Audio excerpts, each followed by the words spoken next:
You're listening to the Business Building Rockstar Show, where your host, Nicole Holland, gets the lowdown from today's most talented, inspiring, and successful entrepreneurs on what it really takes to reach rockstar status. Hey, Nicole Holland here with episode 15. Before I introduce today's guest, I want to tell you about a special giveaway that I'm doing right now. Now, if you've listened to any of my episodes already and you've enjoyed them, or if this is your very first time listening, I'm doing a super cool giveaway that everyone who subscribes, rates, and reviews my podcast gets to win at. I'm giving away an entire Get Seen, Get Heard business building bundle that I normally sell for $97, and every single person who participates gets this prize. The bundle includes training on how to get started with podcasting, webinars, how to create videos, how to get yourself on television, and how to get great photos of yourself for a more professional and powerful presence. And all of that can be yours for free if you decide to participate in this giveaway. Complete details can be found at bbrshow.com/launch. So thank you so much for joining me on today's show. I am super excited to have with me Jeanna Gabellini. This is a woman I have mad respect for and who I've been following for quite some time. I've become a client of hers, and she's just somebody who, in every sense of the word, is a role model. This woman oozes integrity and authenticity, and I'm so excited to share with you our discussion where we talk about how to pull yourself out of any business rut, how to uncover what you really want, and about following your own inner guidance. So without further ado, here we go. Hey there, entrepreneur. Nicole Holland here for the Business Building Rockstar Show, and I am hanging out today with Jeanna Gabellini. Jeanna is a master business coach who supports conscious entrepreneurs to double and even triple their profits by leveraging attraction principles, proven strategies, and fun. Her top-tier private coaching and sold-out seminars have allowed committed entrepreneurs to blow past their self-imposed limits, ditch the drama of overwhelm, and move into radical joy, inner peace, and ever-increasing profits. She is the co-author of Life Lessons for Mastering the Law of Attraction, along with Eva Gregory, Mark Victor Hansen, and Jack Canfield. Her newest books are 10-Minute Moneymakers and Rock Your Profits. And I'm so excited to have Jeanna Gabellini here on the show today. Not only was she on the Business Building Rockstar Summit, which is a total blast, but she is absolutely my favorite person when it comes to learning about law of attraction and mentorship, and she's just somebody I hugely respect and admire, and I'm so excited to have her here today. Woohoo! Woohoo! Jeanna, are you ready to rock? I am so ready to rock. Awesome. So why don't you give us a little bit more information about what you're up to these days and how you support entrepreneurs in doubling and tripling their profit? Yeah, well, it's interesting because at this precise moment, we're kind of redoing everything, and really feeling into, because I think that we can get into a rut, right, with what we're teaching. It's like, oh yeah, I know this is my gig, this is what I teach, this is just what I do, and then you kind of just plod along. It's like, well, we're just going to stop plodding. We're going to really tune into, what would light my fire for this next year? So it'll be similar to what I'm doing, but I've been in that question, like, what do I really do? What do I really, when I'm people, I know in particular cases exactly what we do, but overall, what do I really do? And I think it's about getting entrepreneurs really into that role where they feel like, yeah, I'm a badass moneymaker. And badass not being like just super, sassy pants, but like helping people really get into the flow, because we all are money makers. We all have the ability to make money. And I think that the ability to make money is through stepping into our power and also offering things we really love and like letting the ride be easy. That's how money becomes easy, when we like stop getting uptight about things, right? And start living from a place of, what do I want to offer? How can I make it fun? How can I make it easy? Just ease. How do we make it easy? So that's what I do. Awesome. Yeah, I think it's hard to explain for me, like the sort of transition I went through, because I've always believed in what you preach, what you talk about, and making things easy and fun. And I've studied law of attraction for a number of years, but what we know sometimes and what we do are two different things. I had this sort of shift some months back when I decided to rebrand and do the Business Building Rockstar stuff. And I have to say that I don't know that it would have come in the way that it came, and as clearly and just awesomely as if I hadn't been listening to you and following you. And what I love is that you help people really step into their inspiration. You walk your talk, and you are so authentic, and you're so just concise, and you help people really get down to what's the most important thing for them without listening to all the external stuff. At least that's how I experienced you, and that's how like my business really started taking off, and me really being able to step into my power was just really actually acting upon the things you teach, and not thinking like, well, yeah, I know this, but it went into it came in a different way. I don't know if that makes any sense, but Yeah. Yeah, I think so often we're trying to make money, and we think what will make the money. So everything is, coming from a place of I need to make money, instead of like, well, what the hell do I want to do? And then let's monetize whatever I want to do. That's way more fun. Way, way more fun. So I have heard your story a number of times, and we also went into your story a little bit on the Business Building Rockstar Summit, and there's plenty of opportunities for our listeners to also follow you and learn more about your story, which is fascinating, how you came to build your business the way it is. But I'd like to kind of take you back today a little bit further to before business and to when you were little. What did you want to be when you grew up? I don't know. I didn't know. That was the whole thing. And I remember the very first thing I actually said I wanted to do was I had seen an ad in 17 magazine, and it had this little corner of the page, and it said something about the Fashion Institute. And it was, I saw the word buyer or like merchandising. I can't remember what I saw them. I knew someone who was a buyer for a fashion store. And I thought, oh, Mom, I want to do this. And she said, great, let's go to the school. I'm like, whoa, wait. This is all moving too fast. Hold on. I just said I kind of wanted to do it. But I ended up going to the Fashion Institute, and I did become a buyer. Wow. And I realized it was only fun when you were doing the buying. It was just a bunch of math and like value judging, like, oh, that was a crap buy, or oh, that one really worked. I'm like, it's only fun when we go to the shows or the reps come in and we get to see all the new stuff. Like, so. Yeah, that was funny. But I read that book. I think it was one of the things I was part of required reading when I was at the Coaches Training Institute, with the book Wishcraft, which is all about going into your childhood and looking at what you enjoyed. And the thing I remember precisely playing out on the front, we used to live on this very busy street, and I'd be out on the front lawn, like pretending like I was shooting videos of me teaching stuff. Like I was doing demonstrations on how to ride the skateboard or how to cook or whatever. Like, that's pretty funny, because now what am I always on teaching webinars, and we're doing videos about, imparting wisdom. So it's pretty funny.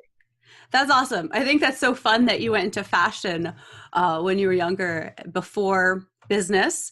And I've been playing with this question with all of my guests, most of my guests, and asking them about what they wanted to be when they're young. And it is funny that once I think people hit a certain point in their lives where they are really starting to take off, or they have taken off, it's once they start doing those same things that they wanted to do when they were little, even if they don't realize it.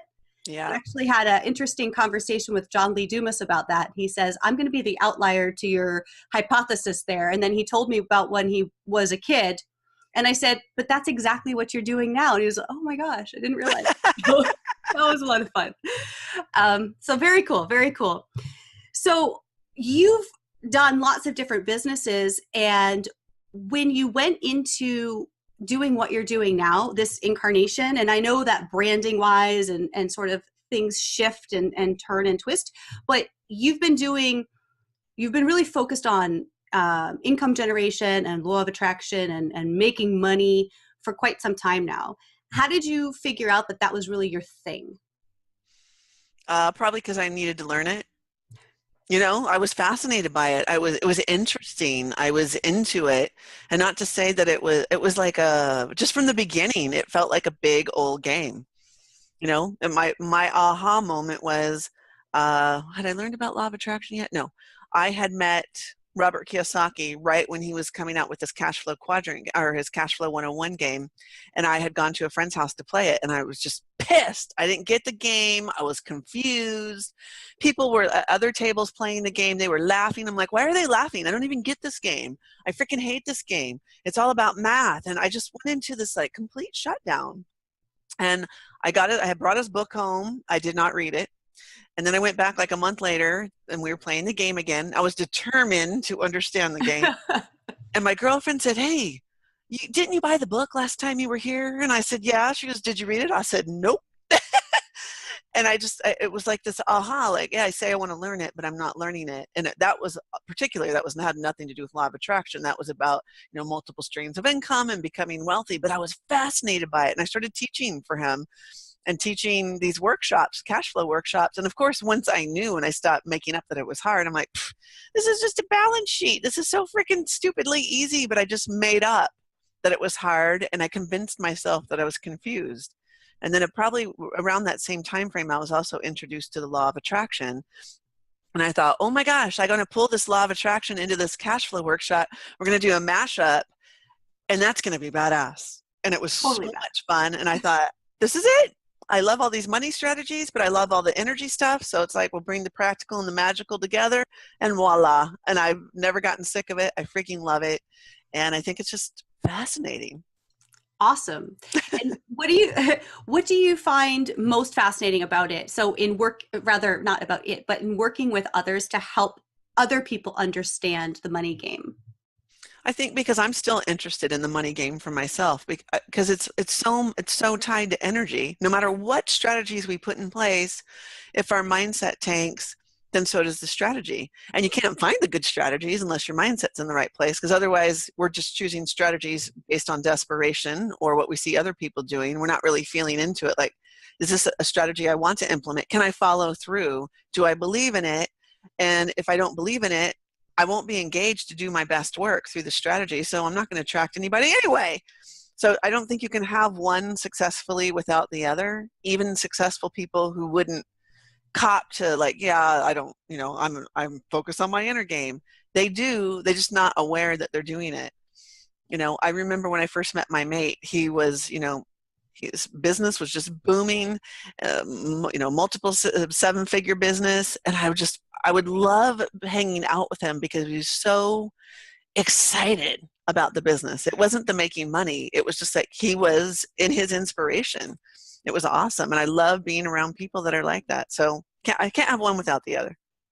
That's awesome. And I think it's just so important to just kind of nail into that a little bit more, is that inspiration piece. If you're not having fun and you're not doing something that lights you up and turns you on, then it's like, it's temporary. And I think that once you find that thing that makes you happy, you know what that flow feels like and you know what that joy feels like, you're going to follow that river. And if it stops feeling good, you're just going to tweak and turn. But it's because you're looking for that feeling of good again. And that's when the money flows, eh?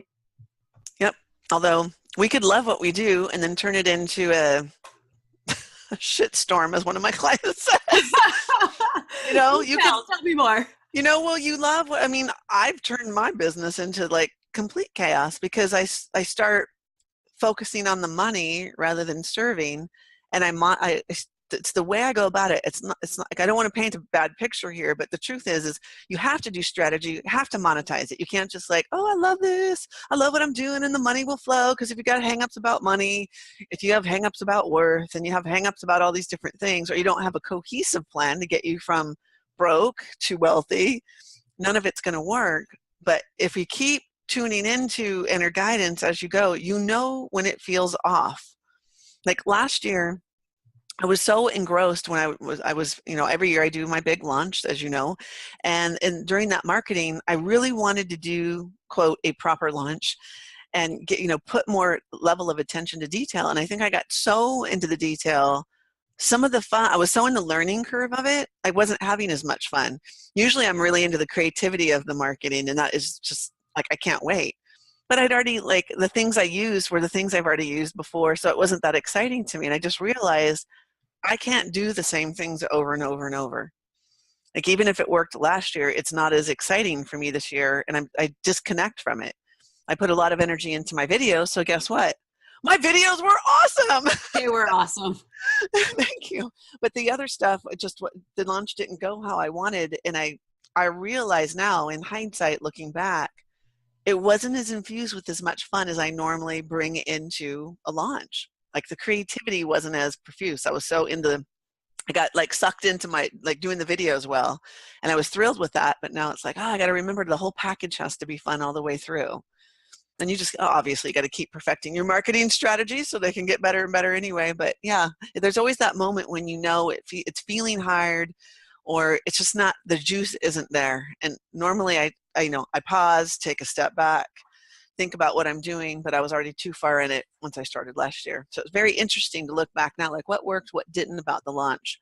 I was like, I kind of think what's the word? I thought I was adjusting and really paying attention to inner game, but I wasn't totally. Such a great point. And I know that I fell into that. I fall into that all the time. It's easy to do. Yeah. And when I did the summit, it was like I was so inspired and so excited, and then it got busy and I got busy, and then I started having other people involved. So it wasn't just me and my creative little world. It started being like all these things that had to get done, and then all these other people that were going to be doing things that were doing them in their own way that wasn't conducive to what I was trying to do. And then I would get so distracted by that I would start going in that direction rather than bringing them into mine. So I felt like it was such a great learning experience. And I was like, as things were not going well, I was like, I can't wait till 2016 because the summit's going to rock. It was just such a good learning experience. And I think it's so beneficial that you talk about your experience with that, because you've been doing this stuff for eons. Like, you are beyond rock star status. Like, you're amazing at this. And I mean, thank you. You're welcome. I mean, you've been coaching since, really back at the beginning of the coaching industry. And like you said, you worked with Robert Kiyosaki. You wrote a book with Jack Canfield and Mark Victor Hansen and Eva Gregory on the law of attraction. And I mean, you've got so much expertise that you're bringing here. And even you have experiences where it's like, maybe got a little bit off track. And so I think that's so valuable to share with our listeners and have people recognize that it's not that it has to be, it's like everything you do, there's always tomorrow. There's always a next time. There's always an opportunity to tweak things. And it's not like if a launch didn't go the way you wanted, it's like, well, I'm not good enough or can't do that or it's no good. But it's like, what can we do differently? And hindsight, where did I fall off the trail kind of thing? Yeah, interesting. I was just listening to my mentor talking this week, and he was talking about metrics, right? When we're measuring things in our business for success. And he's like, think about the metrics aren't wrong or right. They're just telling us a story of what needs to be improved. And I was like, I'm so happy he's saying that, because it's so easy to judge on, whether it's money or opt-ins or whatever we're doing, we're judging the metrics, and we're judging them usually as good or bad.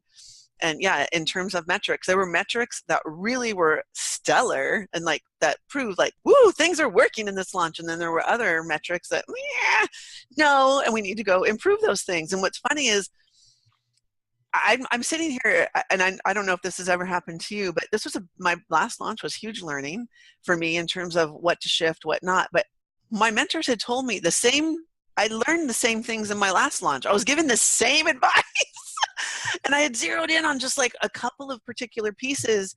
And I think just like when I was learning the cash flow quadrant, the cash flow 101 game, my mind decided what I was going to focus on, and I didn't hear the rest. I confused myself about the rest of the advice. So I had to go in and learn it twice so that I can go redo it and come back better than ever.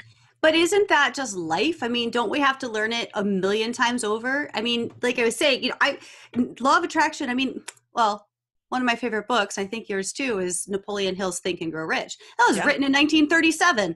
I haven't been around since 1937, but I've been reading it for a while, and still every time I read it, I get new stuff. And even though the content in there, I know I can quote half the book probably, and yet I don't put into practice every day. And it's not necessarily because I don't believe it or I don't agree with it. It's that I don't have the experience yet to where I can really assimilate that information. And I think it's the same way in anything we do, where it's like we can have the knowledge and we can go. In fact, in your Profit Quest program, on day one, you said something like, forget what you know, or something like that. Like, don't assume you know anything, and just keep an open mind. And I think that's so important in everything that we do, because like you said at the beginning, we get into this thing where we know we do something and we go along and we stop noticing all of those nuances that could be adding brilliance and value and whatever else. Yeah. It's a good thing to keep beginner's mind no matter what we're doing, so that we don't, and I've heard this from other people too who have big launches, is just the moment you think you've got it all down, you'll forget something because you're being casual about it, right? Not that I was being casual in my launch, but yeah, I'm just noticing every single time I do a launch, I'm like, wow, there's just so much, there's always more tweaking. Whatever marketing we're doing, we can always improve. And I don't think it's just marketing. I mean, even like, producing this podcast. So I knew what I needed to do I knew what needed to be done, but some things just aren't going to get done because I can't get them all done. And I probably could get them all done if I really, really wanted to get them all done, but then I'd never launch the damn show. So it's like, I think even when we realize, okay, there's this much stuff, you still have to hone in and go, okay, this is what I'm going to focus on. And then all this stuff that we're not focusing on sometimes gets forgotten, until then it's like, oh, shoot, I should have done that. But that's life. And I'm so excited to have you talking about that, because I think that it's something that isn't talked about so often. A lot of times people put on this show and it's like, here's what I did and here's what went well. And they don't talk about the things that could be different or that were struggles. So, yeah. It's funny when my launch didn't do as well as I wanted, and I was like, oh my gosh. And somebody said, Jeanna, everyone's had a bad launch. They just don't talk about it. And I'm like, well, I feel like I need to, because there's lots of learning here, and it feels better to say what's true, because then I get the input from people to, support and serve, so I could expand and learn and do it better. And so you did sort of a debrief with your people, yeah? Where you shared about what your stuff went good and stuff that didn't go so good. Yep. and do you take feedback in, and like, does that help you to tweak things for next time, or do you sort of get your picture of how you want things and then share about that? No, I want feedback, and I invited my team for feedback. I had a strategic team feedback. I went to my coach. I went to a group of peers who are way farther along in the game in terms of launching, and got feedback from all, because I know I clearly have blind spots, and it's a little bit humiliating in that moment where you're like, all right, bring it on. What did you see? Because clearly I wasn't seeing the whole picture. What am I blind to? And we discovered this really big blind spot for me. And one of my mentors said, it's like your Achilles heel, Jeanna. I said, I know. But every time somebody points this out to me, I'm like, cool, we're on a mission now to figure this out, because I want to become a master at that. Instead of that thing owning me, I want to own it. Right? And like, take it in. Okay, bring it on. I want to know. And even sometimes the delivery of feedback isn't pretty, but I try to just stay open and listen, because if we can throw out the tone or who's the messenger, but really feel into it, there's a lot of truth and so much feedback, rather than disqualifying it. And I've really enjoyed all the feedback I've gotten. And I've had people on my team saying, do you want just the strategic stuff, or do you also want me to tell you like the inner game stuff? I'm like, no, inner game stuff too. Tell me what you see. I probably know most of it, but there's probably a lot I don't know. Yeah. And it's incredibly valuable. It's like a free learning experience. That's awesome. And you've been coaching so long, and you have coaches and team, and getting that feedback. I mean, I think that that's something a lot of people, especially in the first little while, they don't recognize how valuable that is. How do you look at investing in coaching, and how do you know what kind of coaches to get, and how many do you have? I know it's a bunch of questions, but talk about coaching from the perspective of the client.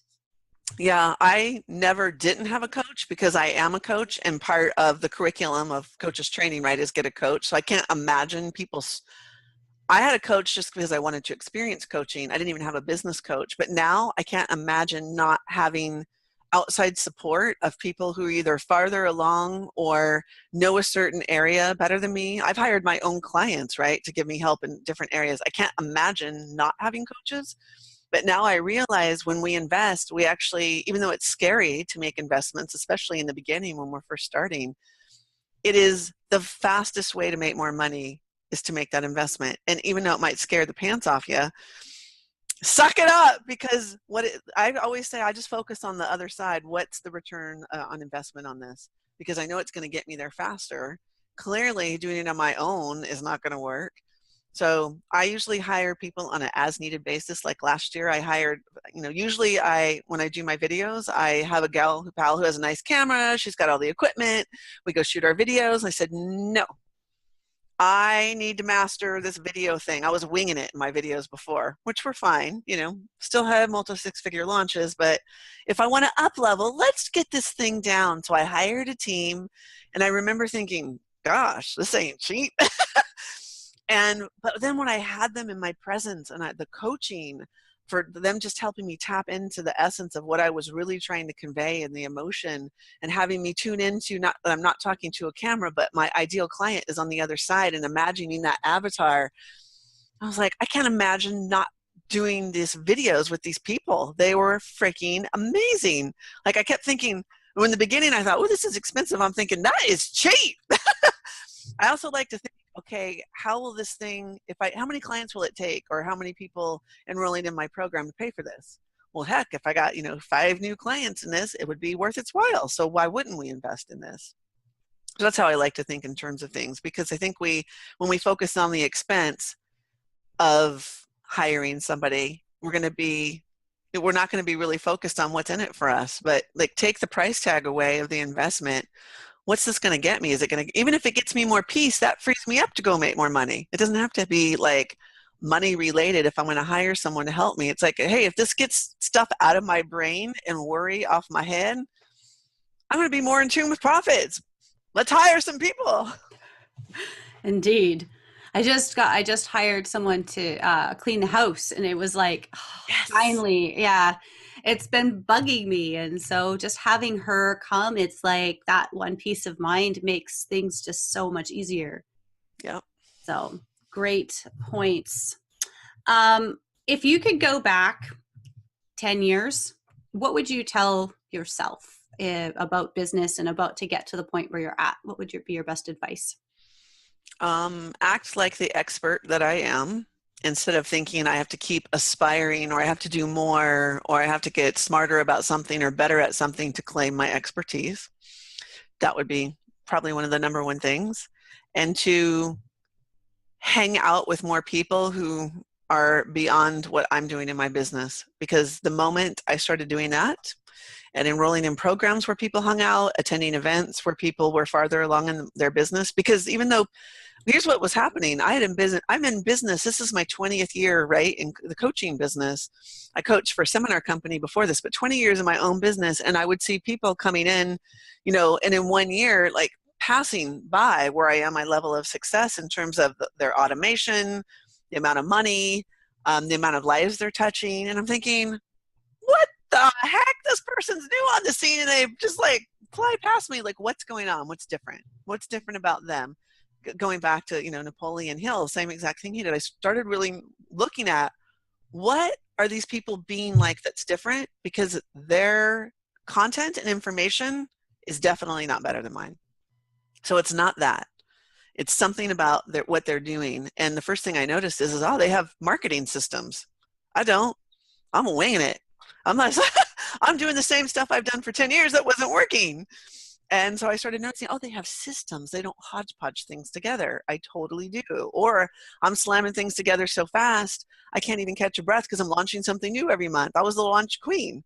But none of my launches were very big because I was just trying to hustle. It was like a big hustle every month.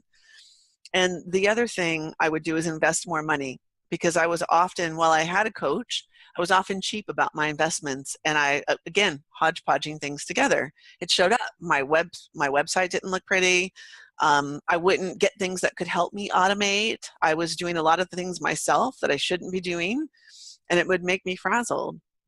And I would definitely hang out with people who were farther along, because otherwise, if I wasn't doing that, I wouldn't know what to change.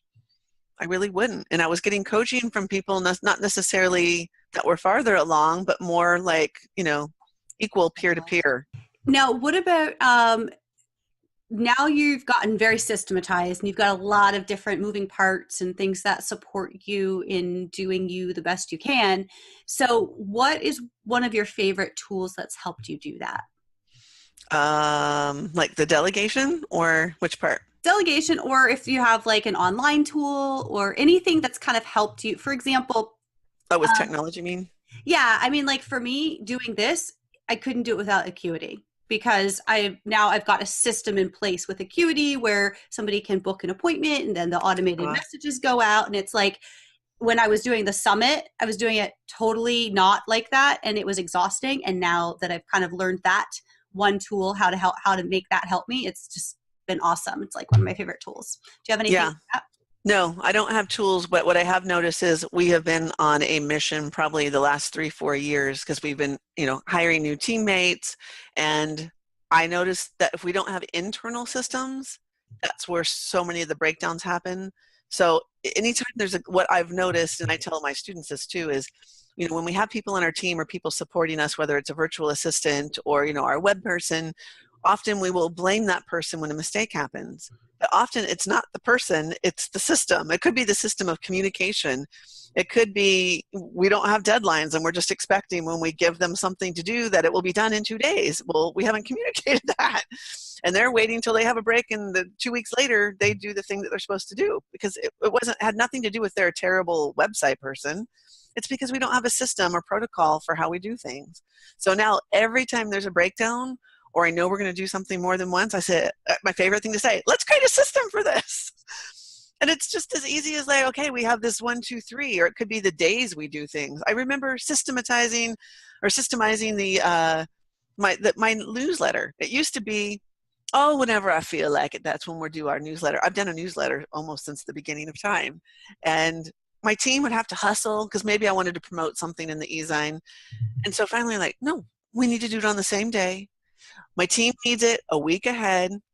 We have we test the links. We have the proofreader do their thing. We do the final check through the day before we send it out. And we send it out at a very specific time, the same time every single week. I mean, that was like this big, huge, monumentous, like, why didn't we do this before? Now, not only does our team know what to do, it takes all the stress off. Everybody knows what position to play.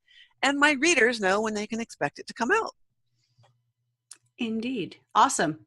Do you have anything you use for that you like to keep track of the whole? No, we have a virtual assistant who has massive spreadsheets with all of our systems, because if she dies and that spreadsheet would disappear, I wouldn't know what to do. So everything's in these little spreadsheets. So I don't know if your VA would care for this, but I'll say for the listeners, something that has helped me, an online tool, and I've tried a few of them, because that kind of thing, those systems and processes are really important to me. And one of the hardest things, one of the biggest frustrations that I had with my team when I started the summit was not having all those processes and systems. And I was always saying, okay, let's make a process for that. Let's create a process for that. Let's document that properly. And nothing was really, in my opinion, easy to read or easy to follow. And spreadsheets were the easiest. But anyways, there's it's a new app called Process Street, and it's free. And okay, well, I'm going to write that down. Yeah, it's, I will put the link in the show notes, but if you Google Process Street, Street, they have like paid plans for bigger teams and stuff, but for the solopreneur like myself, and most small business owners, you can probably get by with the free one. But it's so cool. You can create all kinds of processes with checklists. You can assign it to different people. You can see everybody can collaborate on the same thing. You can print it out. It's amazing. I love it. So there's a tip for the listeners. Jeanna, it has been so much fun hanging out with you. Where can people find out more about you? Yeah, if they go to masterpiececoaching.com, and peace is spelled P-E-A-C-E, like inner peace, masterpiececoaching.com. We've all got all sorts of good freebies and resources there to help you get into the money-making mojo zone. And also you've got a journal on top of all your books called Speed Dial the Universe, and that's available on Amazon, I believe, and also directly through you. Yeah, directly through me for that one because we self-published that one, but yeah. And it's a journal. Do you want to mention real quickly what that's useful for? Yeah, well, I was going to say, if there was any tool that's impacted me the most, it was actually that one, but it's not a piece of technology. It's just a journal I have two, one for just feeling good in life and one for business owners called Speed Dial the Universe to double your profits.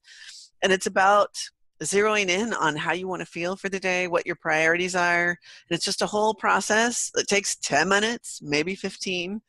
And it includes, getting in the zone with appreciation, prioritizing the goals for the day, tuning into how you want to feel, and being visioning. Because if we're not constantly calling forth what we do want, we're just going to get what we want. And I think most of us, ask for a few things in life, and then that's it. We fizzle out. We don't ask for bigger stuff. We don't ask for things to be easier. And that's what that journal is all about.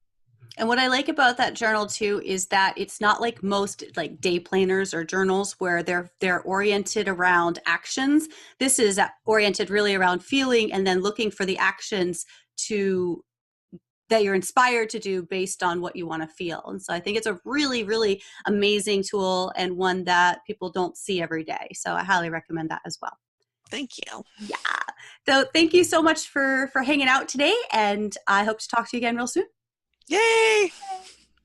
Thank you so much for listening today. I hope you enjoyed the show. Remember that you can visit bbrshow.com to get all of the show notes and catch up on past episodes. Also, if you'd like to participate in the launch and get yourself a really cool prize, head on over to bbrshow.com/launch. That's bbrshow.com/LAUNCH. I'm giving away a package that I normally sell for $97 to every single person who decides to participate. And if you enjoyed listening, I hope you'll come back for episode 16, where Travis Ketchum and I talk about how to speak your audience's language. So managing business communications effectively. I look forward to catching up with you on episode 16. Take care. And there you have it. If you enjoyed this episode of the Business Building Rockstars Show, be sure to subscribe on iTunes so you don't miss a thing. And visit bbrshow.com for all the show notes and links to resources discussed on today's show. Plus, lots more.